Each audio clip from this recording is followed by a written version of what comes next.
Mais en revanche, dès que quelqu'un un peu soupçonné d'extrême droite, etc., dit un petit mot, alors là, on le jette. Vous savez ce qui est arrivé chez nous à Philippe de Villiers? Madame, oui, Madame Delcambre, rapidement, j'ai des questions qui nous viennent oui, par live@rocket.com. Ils sont de votre côté, hein, soit dit en passant. Quelle finalité l'islam a-t-elle, un, et deux, la domination du monde, comme le nazisme? C'est-à-dire que le croyant, voilà, il y a ceux qui savent, c'est-à-dire les imams, compagnie, ceux qui, à la limite, oui, il y a un projet d'islamisation de la modernité. Ils le disent parfois d'ailleurs, certains sont plus francs que d'autres. Et moi je pense que les islamistes sont beaucoup plus francs que les autres. Quant aux autres, ils se disent, attendons le moment. C'est une masse un peu, avec la différence qu'alors que les autres religions ont toutes plus ou moins leurs intégrismes, mais c'est petit, c'est minoritaire. Vous voyez ce que je veux dire? Les intégristes juifs en Israël, c'est pas la majorité. Et c'est pareil, les intégristes chrétiens, c'est pas la majorité, c'est très minoritaire. L'islam, l'intégrisme diffus, je dis bien diffus. Ça veut dire qu'il ne sait, vous voyez, qui explose comme quand on a vu avec les caricatures, mais l'intégrisme diffus, c'est la majorité. Ok. C'est-à-dire une sorte. Et le but, c'est quand ils sont persuadés, vous pouvez répondre ça à nos charmants auditeurs, d'avoir la meilleure des religions.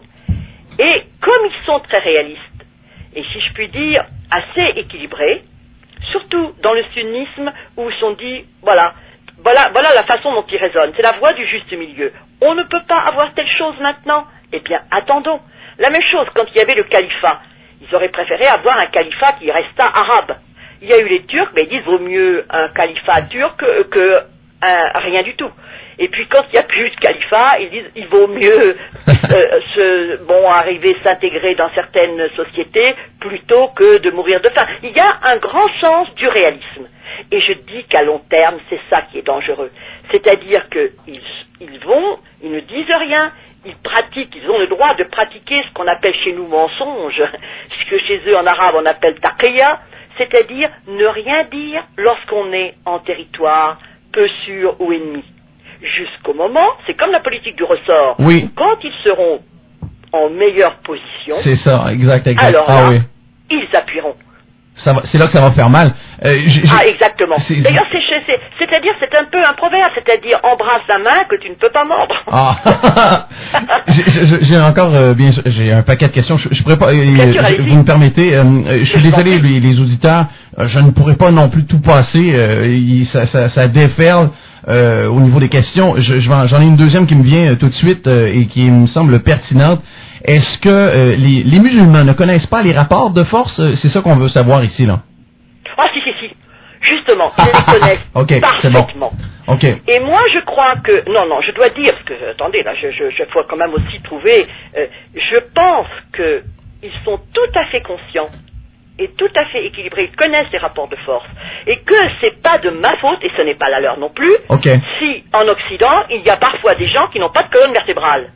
Alors évidemment, à ce moment-là, ils iront jusqu'au bout, sans aucune pitié. Mais qu'ils ne nous parlent pas qu'ils nous aiment, parce que quand j'ouvre le Coran et que je vois que précisément, je vais vous donner un exemple qui peut-être répond aux questions qui vous est posées, c'est la sourate 5, verset 64. Ça a même fait l'objet d'une fatwa au moment des émeutes chez nous. Vous savez ce qu'ont fait le conseil du culte musulman? Ils ont pondu, si je puis dire vulgairement, une fatwa, c'est-à-dire un avis juridique. Personne n'y a vu, les gens n'y ont vu que du feu, même Sarkozy n'y a vu que du feu, parce que cette fatwa, c'est la chose suivante. Ils ont dit, ils ont mis une seule ligne, ils ont cité la fatwa, ça a été leur tort, pour tomber sur une vicieuse comme moi. Ils ont dit, il ne faut pas semer le désordre, il ne faut pas semer le désordre sur la terre.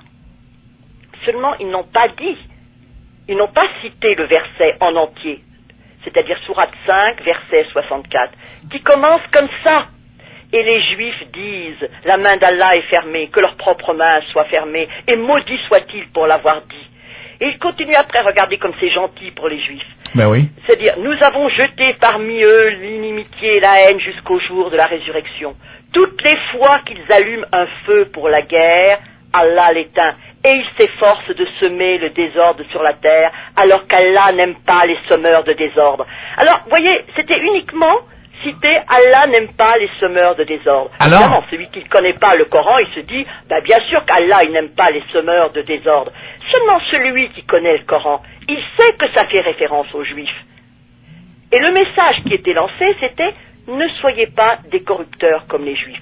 Taisez-vous, calmez-vous. Et là, je dis... ça n'a pas de sens. Oui, c'est ça. Et moi, j'ai redit le contexte de cette fatwa, oui. Et il citait un autre verset, et je dis, il faut que cesse. Chez ces gens qui ont, si je puis dire, l'autorité, il faut que cesse la judéophobie qui est présente dans le Coran. Il faut que cela cesse. Parce que, vous savez, il y a dans un hadith de Tabari, c'est-à-dire quelqu'un qui a, en quelque sorte, qui cite la vie du prophète, et il dit ceci, là où il y a un juif, vous voyez, là où il y a un juif, tuez-le. Vous savez, il s'agit d'un contexte de guerre. Oui. Et à ce moment-là, quand les Juifs essaieront de se réfugier sous une pierre ou même derrière un arbre, la pierre elle-même et l'arbre diront, il est là, voilà, le Juif est là, tue-le, tue-le. Et moi, hier, devant mes étudiants, il y avait là des gens très religieux. Je leur ai dit, vous savez, je vais vous citer quelque chose. Vous allez me dire. Alors il y a immédiatement quelqu'un, il y a eu un malaise, ils ont dit, oui, mais c'est au jugement dernier. Ben, j'ai dit que ce soit au jugement dernier que ça se produise, ou maintenant. Et on ne peut pas empêcher un imbécile de dire, ça peut être maintenant si les gens avancent un peu l'heure du jugement dernier. C'est inacceptable. C'est inacceptable. Alors l'élève m'a répondu, oui, mais si c'est un Israélien, moi je le tue tout de suite. Alors j'ai dit, moi, si vous continuez ce genre de propos, vous passez la porte. C'est-à-dire que le problème, c'est d'arriver à leur faire comprendre le poids de ces mots. Vous voyez, que c'est pas du tout quelque chose de neutre, que ce qui est écrit dans la vie du prophète, ou ce qui est écrit dans le Coran, tuez-le, tuez-les, uqtuluhum, tuez-les, ça existe, uqtuluhum, que ceux qui m'écoutent et qui connaissent l'arabe, qatala, ça veut dire tuer, et uqtul, ça veut dire tue, uqtuluhum, tuez-les, T-U-E-Z, trait d'union, L-E-S, tuez-les. Comment on le prononce, uqtulum? Alors, le verbe, c'est, il faut que vous fassiez exploser la lettre dans votre gosier. Qaf, qaf. Ah. C'est comme un K, mais explosé. On le transcrit par le Q. C'est le Q explosé. Ka. Par exemple, qatala, yaqtulu, ça veut dire tuer. Et qatala, yuqatilu, ça veut dire combattre. Autrement dit, s'entretuer. Et les musulmans jouent très très bien sur les deux. Ils ne disent pas qu'il y a énormément d'ordres pour tuer dans le Coran. Tuez-les, uqtuluhum, saisissez-les. Je peux prendre au hasard beaucoup de versets qui prêchent la violence. Et en plus, et là je révèle quelque chose, comme il y a des versets abrogés et des versets qui abrogent, ceux qui restent comme versets, ce sont les plus durs. Autrement dit, ce qu'a fait le prophète, il était assez gentil au début à la Mecque, mais à peu près, disons, vers l'année 631, l'an 9 de l'Hégire, 2 et 9, 11, donc 631, la 9e année, au moment où il s'est installé à Médine, eh bien, c'est devenu beaucoup plus dur, beaucoup plus ferme. Et là, c'est vrai que ce sont des versets extrêmement durs, et ce sont les versets qui ont été révélés dans la deuxième partie de la vie du prophète à Médine. Et quand les musulmans vous disent « Mais non, mais regardez, l'islam est paix et tolérant », je dis « Vous mentez ». Vous savez très très bien que si au début on a parlé effectivement juifs et chrétiens, qu'il y a eu la constitution de Médine, une sorte d'entente, eh bien à la fin, la dernière parole du prophète, c'est il a demandé que ne soient pas ensemble, qu'il n'y ait plus d'autres personnes que les musulmans en Arabie. Que les autres religions soient éjectées. Et vous voyez qu'en Arabie, est-ce qu'il y a d'autres religions qui coexistent en Arabie? Absolument pas. Absolument pas. Effectivement. Donc c'est vraiment, on nous dit des mensonges. L'islam, alors je précise et j'affirme, je signe, l'islam est violents, mais les musulmans, il peut en y en avoir de doux comme des agneaux. Il faut distinguer entre les textes auxquels se réfèrent les musulmans et les musulmans eux-mêmes. Et il y a autant de violence chez les musulmans autant de doux, je vais dire, que dans d'autres religions. Mais les textes eux-mêmes sont violents. Les textes eux-mêmes portent des injonctions pour prêcher à la fois, si je puis dire, d'aller en quelque sorte de combattre. Voilà. J'ai une dernière question, Madame Delcambre, si vous me le permettez. Non, mais je suis à votre disposition. Ah ben, j'adore ça. Et ça vient de France. Peut-on raconter aux auditeurs, est-ce que vous pouvez raconter aux auditeurs et bien sûr, je ne suis pas et on n'est pas au courant de ce qui est arrivé à Monsieur Villiers à la manifestation de soutien de la famille Dylan. Il y a en France un parti qui s'appelle un Parti pour la France. Oui. Qui est dirigé par Philippe de Villiers. Oui. C'est un noble qui vit dans la province française, disons en Vendée, et qui est absolument pas antisémite. Je précise parce que l'extrême droite chez nous passe pour avoir tenu des propos comme Jean-Marie Le Pen un peu disons pas un peu réellement antisémite, mais le père de Villiers, de Philippe de Villiers, est un colonel qui a été torturé et qui a fait la résistance. Donc vous voyez ce que je veux dire, il n'est pas du tout antisémite, mais il est anti-islamisation de la France. Et lorsqu'il y a eu cet assassinat, si je peux dire ce meurtre du petit Ilan Halimi, Philippe de Villiers a décidé, en tant que Français, de participer au cortège, en soutien. C'est assez normal que tout le monde se déplace pour, en quelque sorte, un Français assassiné. Je pense que tout le monde est concerné. Eh bien, les associations, mais je pense noyautées par des musulmans, l'ont en quelque sorte écarté comme un malpropre. Comme s'il ne faisait pas partie de la France, qu'il n'avait pas, et traité un peu de raciste. Pourquoi? Parce que M. de Villiers a dit qu'il était contre l'islamisation progressive de la France. Et il a raison, c'est quelque chose qui est tout à fait réel. Il y a lentement une islamisation qui se produit, c'est-à-dire qu'on voit, ah non, je n'accepte pas ça parce que c'est pas halal, ce n'est pas, je veux dire, licite, ah non, vous voyez ce que je veux dire, il y a plus ou moins une sorte de déboucherie qui fleurissent partout, les gens ne veulent pas, en quelque sorte, quand ils vont à l'hôpital, les femmes ne veulent pas être examinées par un médecin homme, les filles, en quelque sorte, tentent de rétablir le voile là où elles le peuvent, vous voyez, il y a plein une femme qui voulait que son mari soit incinéré, un musulman. Les musulmans sont intervenus en disant que non, c'était pas possible. Enfin, vous voyez, on sent que petit à petit se met en place une islamisation. Bon, je vous dis pas les rayons halal dans les grands magasins. Bientôt, comme disent certains, on pourra plus manger de porc, on pourra plus boire. C'est quelque chose qui est quand même un petit peu, qui pose problème à la société française. Je pense que c'est vrai. Ok. En terminant, est-ce que l'islam a une chance de percer l'Amérique? Est-ce que l'islam va percer l'Amérique? Tout dépend de la résistance que les gens opposent, parce que, si vous voulez, le problème, si il y a des règles très fermes, je pense que l'islam se cantonnera, si je puis dire, soit elle suivra les règles, l'islam suivra les règles, soit, évidemment, les gens sont obligés de partir. C'est ce qui se passe un peu aux Pays-Bas, où il y a beaucoup de gens qui s'en retournent chez eux parce que ça devient trop contraignant. Si il y a, si je puis dire, une sorte de démagogie et qu'ils sentent qu'ils peuvent, à la limite, progresser, c'est sûr qu'ils progresseront. Parce que si vous voulez, c'est normal. L'islam cherche à s'imposer, à s'introduire. Alors, ce qui se passe en France, je ne sais pas si c'est possible en Amérique, mais ce qui se passe en France, c'est qu'il y a de plus en plus de liaisons mixtes. Il y a donc automatiquement, il n'y a pas... alors il y a à la fois sur le plan des rapports personnels où il y a des conversions dues à des situations privées.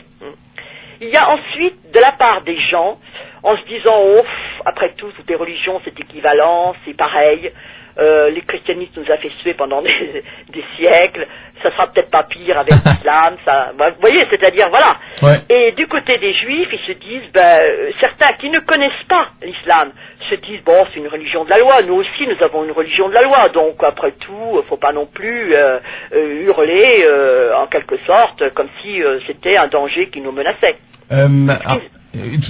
Une chose est sûre, Madame Delcambre, c'est qu'ici, ça fait énormément rager et ça laisse croire justement à la percée de ce qui arrive avec le jeune qui a eu l'autorisation d'amener son couteau. Et je me fous de la religion que ça peut être. Je ne comprends pas pourquoi la Cour suprême a rendu une décision que plusieurs, je vous dirais même à 99%, les gens trouvent ça stupide et ça laisse mauvais présage à ce qui s'en vient pour les autres religions qui vont probablement demander aussi que la Charte des droits et libertés canadienne autorise leur façon de fonctionner. C'est ça qui est très grave. Et c'est ça, j'allais presque dire, c'est ça qui me fait le plus peur. Ben oui! C'est que il y a un livre très intéressant, justement, de Pierre-André Taguieff, qui dit, attention, si vous poussez un concept jusqu'au bout, le concept de liberté, oui, vous arrivez à l'inverse de ce qui est voulu. C'est pour ça qu'il y a eu chez nous quelqu'un qui s'appelait Saint-Just à la Révolution, qui pour éviter d'avoir fait la Révolution pour rien, parce que si vous poussez jusqu'au bout, eh bien la liberté, on pourrait à la limite, les anciens ennemis pourront se réintroduire. Donc il avait dit pas de liberté pour les ennemis de la liberté. Okay. C'est ça qui est, il y a une faiblesse de la démocratie, c'est qu'effectivement si vous donnez la liberté à tout le monde, même les nazis pourront à la limite revenir sur la place, vous voyez ce que je veux dire, et les musulmans diront mais nous aussi, et pourquoi pas nous? Et pourquoi pas aussi celui qui va arriver avec son couteau et ses armes? Bien sûr. Puisque au nom de la liberté, à la limite, et au nom de la liberté, vous pouvez arriver à avoir des gens qui vont être liberticides, qui vont complètement pousser le concept et pourrir le concept. Tout à fait, parce que regardez, Madame Delcambre, on faisait de l'ironie tout à l'heure, et c'est pas compliqué. On s'est dit, nous, entre collègues, on va se partir une religion, on va avoir justement, on va s'acheter des Kalachnikov et on va les envelopper de tissu noir et on va dire que c'est tout simplement notre religion. Je sais pas, je tourne ça complètement ridicule. Est-ce que ça pourra aller à cet extrême? C'est-à-dire que tout dépend, là, voilà le problème, c'est qu'on ne peut pas, comment dirais-je, les pensées ne paient pas de droit de douane, on ne peut pas mettre un policier derrière chaque personne. Or, il y a effectivement de plus en plus de gens, convertis aussi, qui sont, on appelle les émirs aux yeux bleus, des Européens convertis à l'islam, et de plus en plus ils sont utilisés, c'est ce qu'on dit les RG, les renseignements généraux, ils sont utilisés parce qu'ils font moins peur à la population, et c'est vrai qu'avec une liberté comme ça, tout est possible. Il n'est pas impossible, par exemple, il y a le boycott de tous les produits venant d'Israël, que par exemple quelqu'un fiche, je sais pas moi, il y a eu des jus de fruits empoisonnés venant par exemple de telle marque, ou, vous voyez, bien sûr que c'est possible. C'est ça le problème, c'est que il y a un danger. Et je dis que c'est un danger réel, ce sera le danger, parce que tout dépend de ce que la personne a à l'esprit. Vous pouvez avoir devant vous quelqu'un qui n'a absolument pas d'idée, si je puis dire, de djihadiste ou subversif, et puis vous pouvez avoir des gens, regardez comme Khaled Kalkal chez nous, qui font des études de chimie, qui font des études d'ingénieurs, qui sont apparemment parfaitement intégrés, et qui sont en quelque sorte, pour établir le royaume d'Allah sur la terre. Enfin, il y a un peu dans le genre Ben Laden. Madame Delcambre, sur ce, je vous laisse une excellente soirée, je crois, de votre côté toujours, ou c'est sur le point de se faire. Oui. Serait-il possible que je puisse vous demander une photo de vous? J'en ai pas en principe, mais... Non, c'est simplement pour les entrevues. Nous, on la rend disponible et on pourrait peut-être mettre votre photo. Sinon, on garde ce qu'il y avait sur le www.rockic.com avec votre livre qui était intitulé... C'est ça, gardez le livre. C'est parfait comme ça. Je vous remercie beaucoup. On se reparle la semaine prochaine. Voilà, shukran jazilan. Merci beaucoup. Bye bye. Salut bien. Au revoir. Au revoir. Alors, c'est